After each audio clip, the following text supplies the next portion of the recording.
গভীর রাত কেরানীগঞ্জে 52 বাজার 53 গলি পেরিয়ে এই কারখানায় চলছে নকল ভেজালের মহাযজ্ঞ। প্যারাফাইন নামক এক তেলেই চলছে অন্তত 10 বিদেশি ব্র্যান্ডের তেল তৈরি। কুমারিকা, ডাবর আমলা, প্যারাসুট কি নেই এখানে, দেখে মনে হবে আসল তেলের কারখানা।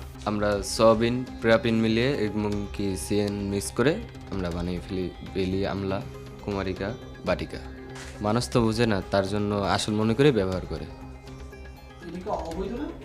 হ্যাঁ, অবৈধ। ঠিক হচ্ছে না স্যার, এটা ঠিক হচ্ছে না স্যার। মানুষ অরিজিনাল মনে করে ব্যবহার করে। এগুলো তো দিলে চুল পড়ে যাবে, দেখা যায় চুলে সমস্যা হবে। প্যারাফাইনের সঙ্গে নির্দিষ্ট সুগন্ধি মেশালেই হয়ে যায় বিদেশি নামী ব্র্যান্ডের এক এক রকম তেল।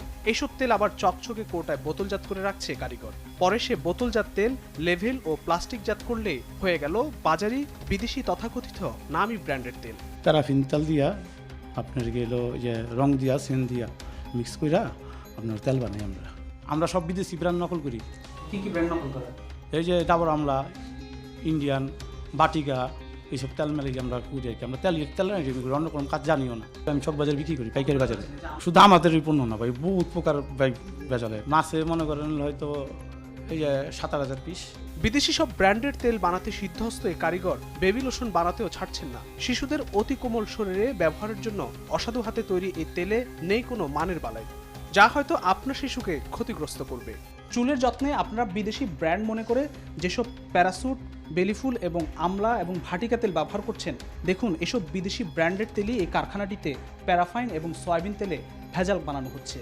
এছাড়া শিশুদের ত্বকের যত্নে আপনারা যে লোশন এবং শ্যাম্পু ব্যবহার করছেন, সেটিও কিন্তু নকল করতে ছাড়ছে না এই অসাধু চক্র। বিশেষজ্ঞরা মনে করেন নকল ভেজাল এসব প্রসাধনী পণ্য আপনার ত্বকের জন্য মারাত্মক ক্ষতিকর।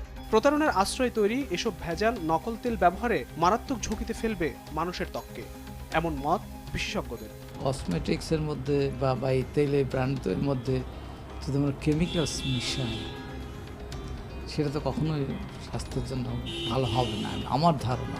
সবচেয়ে বেশি ক্ষতিগ্রস্ত হবে কিডনি ক্ষতিগ্রস্ত হবে এই জন্য, কারণ আমাদের যে পরিমাণ বডি গ্রহণ করতে পারে সেই পরিমাণ বডি অ্যাবজর্পশন থেকে যাবে, বাকিটা কিন্তু এক্সক্রিশন হয়ে মূত্রনালীর মাধ্যমে বেরিয়ে যাবে। দিনের পর দিন রাজধানীর পাশে প্রশাসনের নাকের ডগায় এমন জালিয়াতি চললেও যেন নীরব কর্তৃপক্ষ।